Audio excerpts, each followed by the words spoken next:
सृष्टि का इतिहास। एक आदि में परमेश्वर ने आकाश और पृथ्वी की सृष्टि की बेडौल और सुनसान पड़ी थी और गहरे जल के ऊपर अंधियारा था तथा परमेश्वर का आत्मा जल के ऊपर मंडराता था। पहला दिन उजियाला। तब परमेश्वर ने कहा, उजियाला हो, तो उजियाला हो गया। और परमेश्वर ने उजियाले को देखा कि अच्छा है। और परमेश्वर ने उजियाले को अंधियारे से अलग किया। और परमेश्वर ने उजियाले को दिन और अंधियारे को रात कहा। तथा सांझ हुई, फिर भोर हुआ।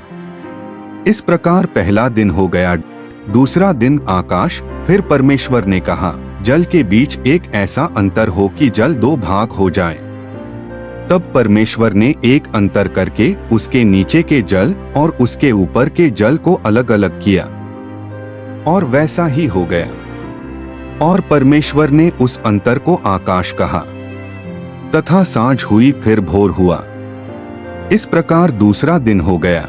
तीसरा दिन सूखी धरती और पेड़ पौधे। फिर परमेश्वर ने कहा, आकाश के नीचे का जल एक स्थान में इकट्ठा हो जाए और सूखी भूमि दिखाई दे।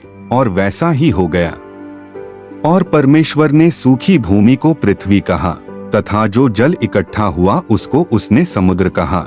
और परमेश्वर ने देखा कि अच्छा है। फिर परमेश्वर ने कहा, पृथ्वी से हरी घास तथा बीज वाले छोटे छोटे पेड़ और फलदायी वृक्ष भी जिनके बीज उन्हीं में एक एक की जाति के अनुसार होते हैं पृथ्वी पर उगें। और वैसा ही हो गया। इस प्रकार पृथ्वी से हरी घास और छोटे छोटे पेड़ जिनमें अपनी अपनी जाति के अनुसार बीज होता है और फलदायी वृक्ष जिनके बीज एक एक की जाति के अनुसार उन्हीं में होते हैं उगे। और परमेश्वर ने देखा कि अच्छा है। तथा सांझ हुई, फिर भोर हुआ। इस प्रकार तीसरा दिन हो गया।